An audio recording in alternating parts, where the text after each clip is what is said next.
Good morning, good morning, good morning, good morning. Happy New Year. Happy 2020, everybody out there. Hope you guys had a wonderful Christmas. Happy holidays. Um, yeah. So, my Jeremy Majors. If this is your first time listening, I'm a dog trainer out of Green Bay, Wisconsin. And yeah, this is year 18. Awesome. I've been doing this for 18 years. Isn't that crazy? And still helping people. There's a lot of people that need help understand what to do with their uh, obnoxious dog. Um, and I think in large part because of how we how social media really has changed our thinking on how we keep and parent dogs.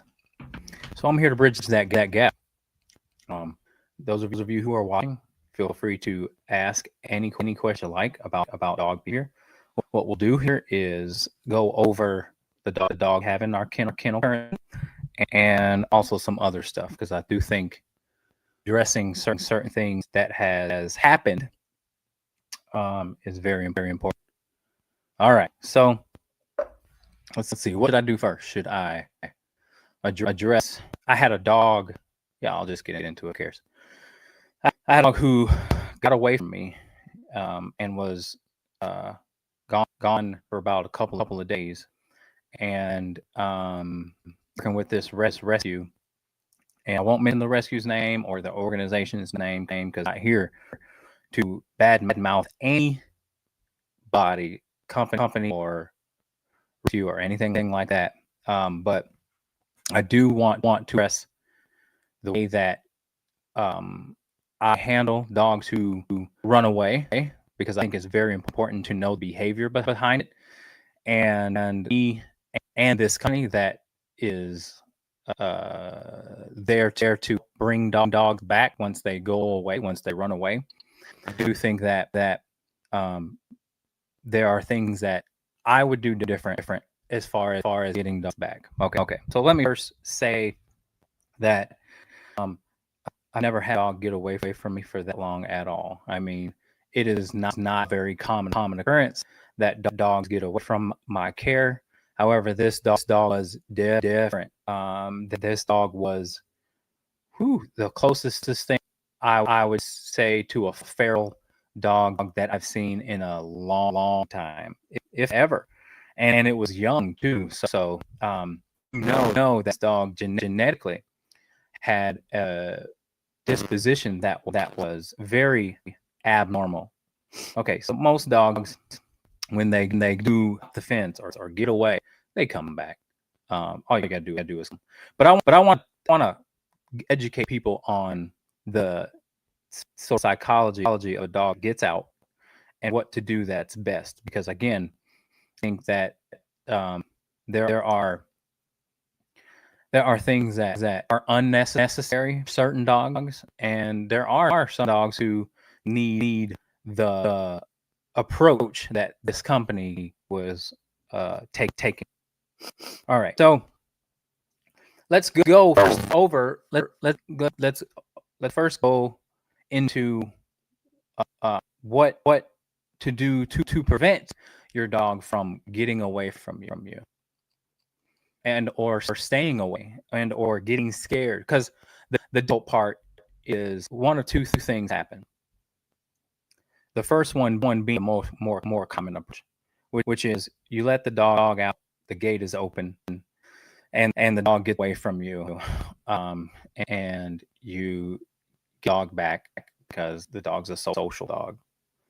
And then the other part of the tricky part, and this is where I would maybe then recommend a company that came in and tried to rescue a dog that got away from me, was those highly fearful dogs. The highly fearful dogs will avoid people, will avoid cars, avoid being captured because of their fear. And if anything, I fear very, very well. And again, I have never had a dog get away from me for long at all. Okay, I can usually get dogs because on average, most dogs are okay with. They don't have that level of fear trying to avoid every single person and every single car and thing and whatever we do to lure dogs in to get them back to their owners, right? So, by the way, anybody who's watching, feel free to ask any questions, or if you have any comments about anything that I say, please go ahead and interrupt. But I'll go on. All right. So the key on making sure, there's a couple of them. Let's go with number one. Number one. The number one thing to help your dog find its back home is to allow the dog to explore the immediate area. So if you have a dog who's known its backyard, right? You got a fence. The dog will develop. A lot of dogs will develop what I barrier frustration, which means especially if the dog is in the backyard and or running the fence, you might have a dog that will get out and explore the area because they finally are out, and it's a very, very common sense thing to know that if a dog can't go somewhere, and then it finally gets the opportunity to go somewhere, where it's going to go. Okay. And you know, fair enough. That's understandable. But one way to, again, improve that scenario is to out with your dog, not just on a leash either. Off leash is important, but on leash is okay as long as the dog's not pulling, because if you allow your dog to pull, that's also bear frustration. And if the dog does get out of your grasp, then it will tend to want to explore as well, right? So cutting out the barrier frustration in 3 areas. 1, being in their backyard and a fence. 2, barking from inside the house, create barrier frustration, which creates dogs when you open that door on a boom, get out of there. So, and number 3, on leash pulling. Leash pulling, outside in the fence area barking, and then barking at the house will create or allow and or promote the dog when it gets out, it's gonna go. Okay, so training, shockingly enough, will help your dog not be so adamant about exploring that their surrounding area. Okay, so train your dog. Don't let the dog pull on leash. Don't let the dog from inside the house. Don't let your dog bark from in the back or front yard, whatever it may be. Because again, you're allowing your dog to practice barrier frustration. And sometimes good dogs can do bad things, like not come when called, run, and or go start some trouble with other humans, things that are going on. So train your dog to become comfortable in the backyard. Train your dog to become comfortable in its territory inside the house, and train your dog that when you do take the dog for a walk, it's not all about peeing everywhere, sniffing everywhere, pulling everywhere. If you do those 3 things, you won't have a dog that will run away from you, because not only because you've helped them make sense of what to worry about and what to worry about, what to be obnoxious over and what not to be obnoxious over, but you also teach the dog how to listen. So if you want your dog to become runaway proof, then train your dog to be respectable about the things that go on in the world. Does that make sense? Okay. So that's what I would do different.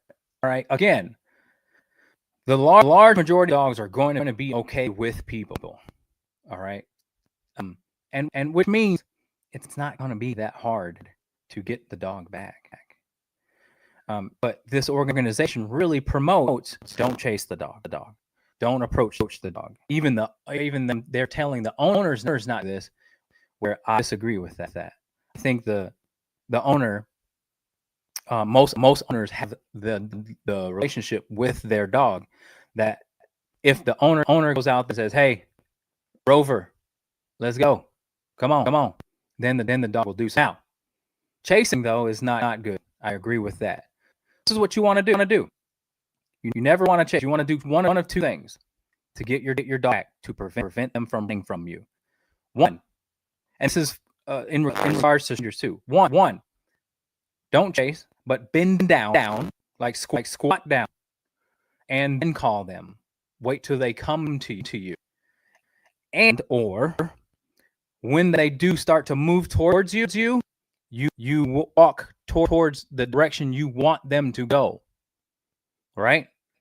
I remember I had a boxer who got away from me, kept crossing the road, and I was like, "Yeah, not letting you go near, buddy." So all I did to get this dog back was to walk back towards my kennel area, and the dog followed me right in there. That's it. So squat down. Never chase the dog. Squat down. The dog is much more likely to come to you if you squat down, and then do the sweet voice. Come on. Good job. And even if you want, back away. Dogs so much of a more forward and backwards sort of oriented animals. So are we, by the way. But if you've listened to me, you know that. So if you move away, the dog will tend to follow you. As opposed to if you move forward, the dog will tend to go away from it. And but again, those are very specific dogs too. But again, it is breed dependent, it is temperament dependent, and all of those things need to take into account. There is just one way and one approach to get dogs back. Okay. So bend down, talk sugar, talk very, very sweet to the dog to get dog to come to you. And if they're truly fearful, they'll come to you. If they're being a brat, they'll make it a game and start to try and do this and like, well, you're chasing me, I'm chasing you. That's more of a, more of an obedient issue, not a full issue. And again, most dogs aren't to that fear level that they won't not come to the owner. They will come, and they will try and make their way back, despite what you think. Most dogs will try and make their way back. The really fearful ones will run until they feel safe again, but they'll try and come back, and then they'll just try and walk away or run away and this and that. But yeah. So just keep that in mind, guys. Like, if you have a decent relationship with your dog, don't let anyone tell you to not after your dog, because your relationship is unique, you and your dog, and when they know it's you, most dogs are going to come to you. All right. Keep that in mind, folks. Okay. Anybody have any questions about that? Feel free to type in any questions or whatever. Lee says, "Bingo! This is how we trained. We were trained to train our dogs as well. Happy call never as well. Correct. Exactly. They don't want to miss out on something fun. You more fun than the environment. Be the most fun thing in the environment. They tend to gravitate towards that. You're exactly right. All right. So, what I want to talk about. Okay. I'll go over some of the dogs that are in my at the moment. All right.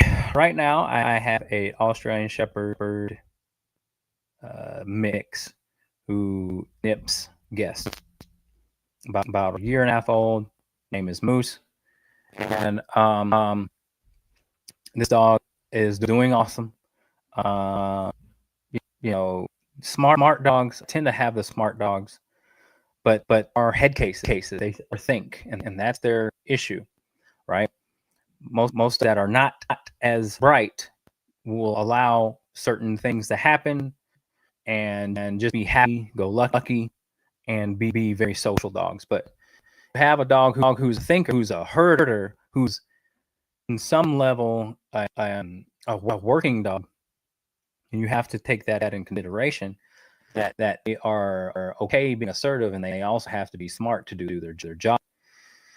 And so we are, I have to work with both their stubbornness, but also their, so it's always more stubborn than fear, but they need to spend time with they need to spend time with who or a person who knows how to cut through the stubbornness, also elevates fear, so that they can become confident and also humble. Those are things that are important.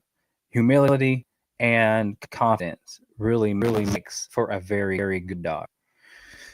Because you can have very intelligent dogs that do very cool things, but at the same time, some still have that fearful stubbornness that I'm going to stick with being comfortable, care for things that are going to step on those, and they basically take too much space, and they can't necessarily handle that at the moment. Okay, all right. So that's Moose. Moose, nutshell, is a very happy dog. Very good dogs, but just needs more time addressing the fear. All right, and the insecurity. All right, and with Walter, very intelligent, knows what to do, but it's just getting the dog to understand then that you can allow someone to take control for you, and for long enough. When I first took Walter on a walk, he was very sporadic about pulling and being and sniffing and all of that very obsessive sort of neurotic behavior, where it's like, whoa, let's slow down, but let's take a breath. Let's and about halfway through the walk, he started to give in. But at first, he's like, whoa, where's my mom? Who are you? And where are we going? What are we doing? What are we doing here? And fair enough, because that's what happens when the first couple of days or whatever. But he's a really dog, and he really gives you that beautiful eye contact, and you can tell that he's had some good. However, sometimes just certain training is in a way working against what we like. Most people want a dog who they can have company around, and they can take anywhere and don't have to worry, as opposed to a dog who can perform well. But how you get both worlds is, what is the training producing in the dog as far as their ego goes? And if it's just a lot of performance and celebratory stuff, then that takes away from the patience stuff. That takes away from the behavior side of what's very important in teaching our dogs how to behave to the outside world. And that's important, because we want the dog to be embraced by the community, and not have that stress that they are going to do something to people or whatever that normally happen. So you want to be able to take your dog to places. Like, I had a phone call this morning, the dog that had Australian shirts, and they can't take the dog camping because the dog just barks it off and is super fearful of things like that. And so it's important that the dog can be able to accept advocacy from a human, and not just do what they think needs to be done, especially when it's just normal things going on. Right? What's inevitable? It's inevitable that your dog is going to interact with guests. It's inevitable that dog is going to experience a UPS man, a Amazon driver, blah blah blah blah blah blah. And it would be a good to give your dog the tools it needs to handle those things and become within reason, right? And reasonable means, when I say, hey, you should go lay down, you should be quiet, then there's that weight lifted off their shoulders, that, all right, my leader, guardian, parent, whoever you want to call it, said that this is okay, and I'm going to as such. Same thing as when you bring people. If you open the door, dog should kind of be like, well, they let them in, so let's treat them with a certain level of respect. That's what you kind of want with your dog, as opposed to, again, allowing you to manipulate your guests for the sake of happiness. And most people allow their dogs to greet them at the door and greet us at the door, where yes, some dogs don't bite in that situation and or jump in that situation, but it doesn't mean that it should be going on. And so I like to educate my owners on how to address that, so that especially in a young dog mind, if they have years and years of doing that, becomes such a habit of being able to manipulate guests when they don't need to be doing that. Even if you had like 2 or 3 children, even one child, that when they open the door, they go over to the guests and they go, hey, how are you? What are you doing? And they start to touch them, and they start to, say, pay attention to me. Look at me. What are we like? Just really kind of obnoxious. You want all that to happen, and you'd be like, that's not how we conduct our little Sam. That's not how we guest. And so it's kind of similar with dogs. It's not kind, very similar. We want our dogs to welcome our guests and not necessarily be in their face and be obnoxious. Yeah, we're gonna help. We're gonna help Walter. We're gonna help Moose, and then I got a dog named Tango, who is a husky, mentally, but a shepherd physically. And this guy just wants to run.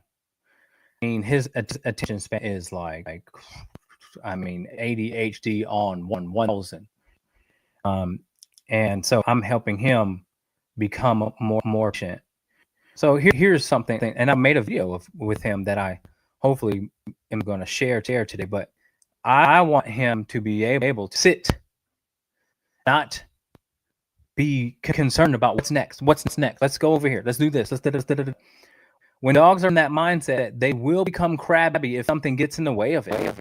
And Tango, I remember if he did bite. I think he did bite the child in the house, and I know exactly why.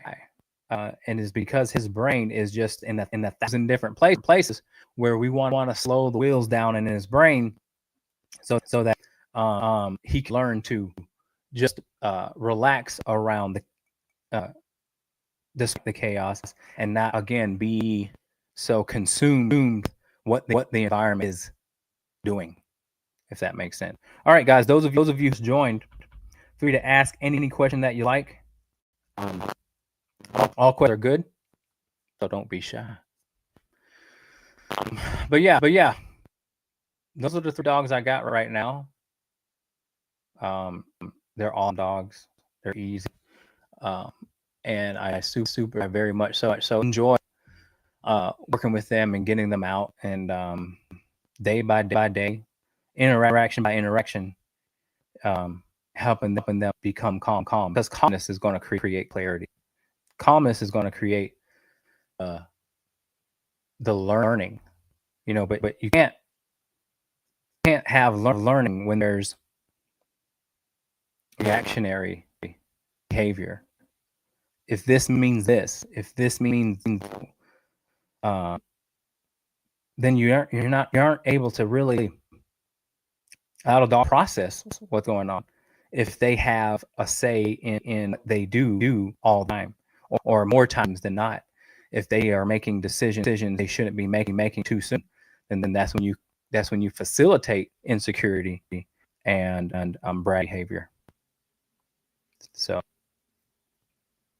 cool. I addressed the incident with the dog loose, and I addressed the dogs in the kennel. he is taking his time with other dogs. I'll tell you that. He wanted to assert himself right away. Again, we're talking about Walter. Oh, actually, I'm thinking I'm the Tango. I'm sorry.